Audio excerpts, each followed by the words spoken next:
Hello everyone, তো শতকরাতে যদি এইরকম অঙ্ক থাকে, হ্যাঁ এরকম যদি অঙ্ক থাকে তাহলে এটা আমরা কিভাবে ঝটফট সমাধান করবো। দেখো এটা এমসিকিউ এর জন্য খুবই গুরুত্বপূর্ণ এবং রিসেন্টলি অনেকগুলো পরীক্ষা আছে, এই পরীক্ষার জন্য এই অঙ্কটা খুবই গুরুত্বপূর্ণ। হ্যাঁ, তো এখানে কি বলা হচ্ছে, একটি বইয়ের পূর্বের মূল্য ও বর্তমান মূল্যের অনুপাত 2:3। পূর্বের মূল্য, বইটির কি পূর্বের মূল্য 2 এবং বর্তমান মূল্য 3। তাহলে কি করছে, তার পূর্বের মূল্য যদি 2 থাকে এবং বর্তমান মূল্য যদি 3 থাকে, মানে কি পূর্বের মূল্য থেকে 1 বাড়ছে অবশ্যই, কারণ বর্তমান মূল্য তার 3, তো পূর্বের মূল্য ছিল 2।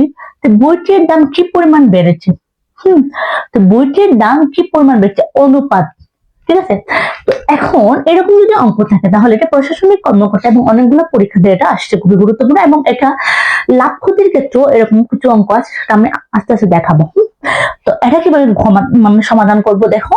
তো এখানে আমরা কত টাকা থেকে বেড়েছে, হ্যাঁ তো বইটির মূল্য বেড়েছে কি, আচ্ছা আচ্ছা সমাধান।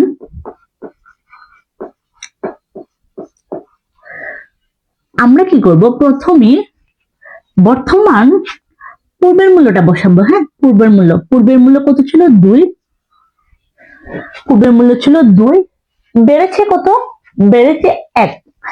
তো আমরা বর্তমান মূল্য থেকে পূর্বের মূল্য বিয়োগ দিয়ে দেবো। আমরা প্রথমে পূর্বের মূল্য বসাবো, বেড়েছে 1, তাইলে আমরা কি করব, বর্তমান মূল্য থেকে পূর্বের মূল্যটা বিয়োগ দিয়ে দিব। তো আমরা এটা শতকরার অঙ্ক, আমরা এখানে অনুপাত বলছি তাই জন্য আমরা 100% দিই, 100। ঠিক আছে, বুঝতে পারছি। এখানে আছে কি, এটা হচ্ছে কি তোমার পূর্বের মূল্য এবং তার বর্তমান মূল্যটা কি বেড়েছে, হ্যাঁ 3 হয়েছে, ঠিক আছে। তো এটা আমরা কিভাবে করবো, দেখো 2 1 গুণ 100। এখন এটা যদি আমি কাটাকুটি করি তাহলে কি হবে, 50 সমান কি 50%। 100-র মধ্যে বেড়েছে কি 50%, ঠিক আছে। পূর্বের মূল্য থেকে আমরা বর্তমানের মূল্য বিয়োগ করলে, মানে বর্তমান মূল্য থেকে পূর্বের মূল্য বিয়োগ করলে 1 বেড়েছে এবং 100-এর সাথে শতকরা কত পার্সেন্ট বেড়েছে, শতকরা পার্সেন্ট 50%।